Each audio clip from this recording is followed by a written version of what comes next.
it, and what would we have to do to make it really happen and work? Because it's going to be really, really painful, and I almost don't even want to do it.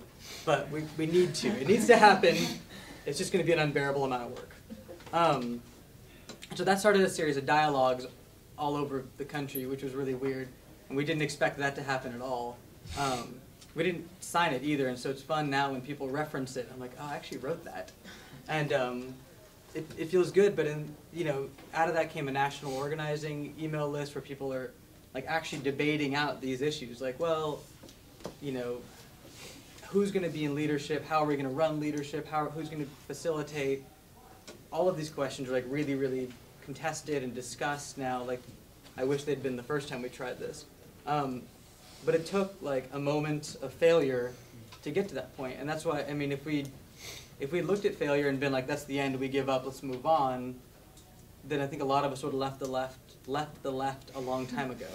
But we took as a learning moment, like, well, where did we screw up? Like, what didn't we do? Oh, wait, we didn't account for anybody in the room and what they brought in, and who had time to do the work because their parents were paying their bills, and who had 2 jobs, and all those issues.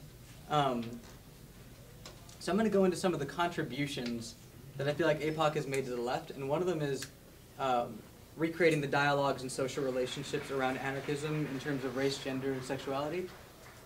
As well as being a people of color group, APOC has like a heavy presence in doing like queer solidarity stuff, Bash Back in Chicago, etc., like our aligned groups. So there, and within anarchism, there's always there's a tension on like race.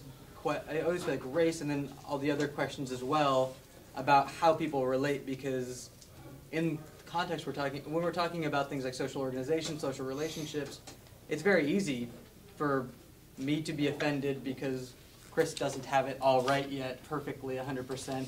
And then where do we go from there? So in terms of kind of recreating the dialogues, the relationships, that interaction between APOC and anarchism as a broader movement where we openly say, like, we don't really care if you like this, it's not about you. And it was a heavy thing to say to people at first, like, how can you say it's not about me? It's about anarchism. I was like, you're not anarchism, everyone here is, and it's not about you, it's about what we want to see as a group of people with the world. So that's like a major one. And another is that the research. Anarchism is seen by most as a mainly like white historical, predominantly white historical movement, European-centered. But what we found when we started actually researching the history of Asian or African, African-American, South and Central American anarchism was like, I don't remember how many tens of thousands of pages of stuff that no one had.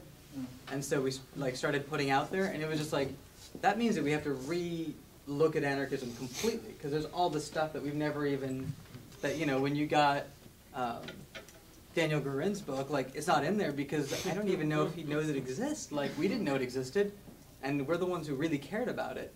And so mining up all this information and republishing it is going to lead to us having to have like a really serious re-engagement with what do we want, like, what is anarchism again? Because this changes kind of everything in terms of historical outlook on anarchism. And printing them in pamphlets and possibly books coming up.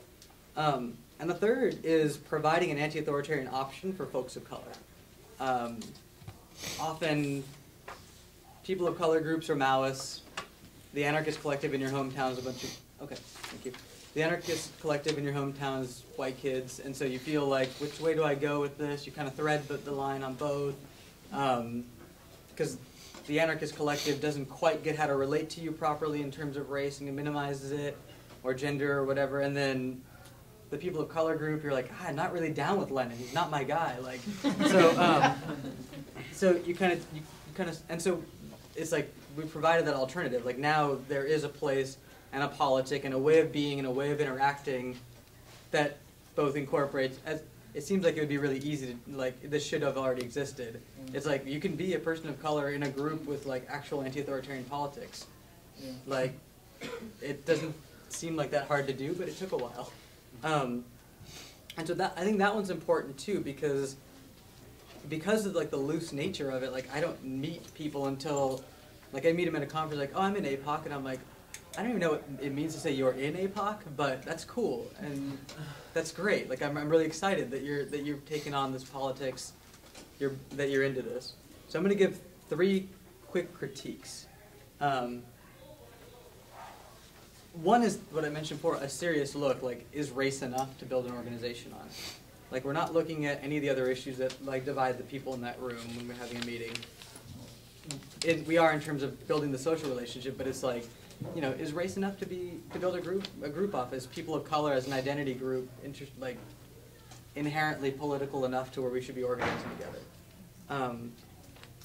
Another that goes right along with it is defining what a person of color is. You'd be surprised at how difficult it gets sometimes to figure out if someone should be in an APOC meeting or not. There was a lot of stuff around that right in 2004 and 5 in San Francisco with like Jewish comrades who I still feel were white, etc. Like a lot of people saying, I want to be in there, and I'm like, well, you can form a Jewish anarchist group. Like, there's a few people, but this is for people who identify as people of color, and you don't. Like, and who would be treated as people of color. So still defining that can be difficult. And the third is a lack of accountability that the structure provides. The lack of structure, I should say, provides. When people do things as APOC, but we don't know who they are, when actions are taken out or someone puts out a flyer and there's no way of getting in touch with the person to ask them about it. Recently there was an action in DC. Whether you agree with it or not, people blockaded answer. I'd just like to engage with the people and be like, hey, like, let's talk about this, but I don't actually know who they are. And we're theoretically members of the same group. And so that's like I think that's a really serious problem, because if we're going anywhere, we need to be able to talk about it. And this whole idea is about having a conversation. So those are kind of the 3 bigger problems I see with it. But in the end, I feel like what we're talking about is really important in terms of prefigurative politics overall. Do I have 1 minute, or how much do I have? 1? I originally came to this whole prefiguration idea through the Holloway a long time. I saw Holloway speak a few years ago, and at the you were there. It's the Santa Cruz conference, and it was the room was silent because John Holloway is speaking, and he's like a very beautiful way of speaking, and he was talking about, like, you know, I'd grown up in punk houses and collectives and whatever, and but the way he was talking about it being political, like, meant a lot to me, because I'd gotten to a point where I was like, oh, that's all bullshit. Like, we need to be, like, organizing unions and fuck your emotions and what you care about and, like, how you feel. Like, we're going to organize, like, every worker into a union. We're going to have a general strike. It's going to shut down the whole thing. Then we'll start from there. And John Holloway was like, and after that, you know, I brought that up with him, and he was like, no, please don't do that, because we'll end up right back here. He's like, we'll end up back in this room in a university paid for by the capitalists, or worse, and or not paid for at all by the capitalists, and you have to pay to be here, and we'll be doing this again. He's like, that's important, and so is the organizing, so do them together. And he's like, do them at the same time. And so, thank you.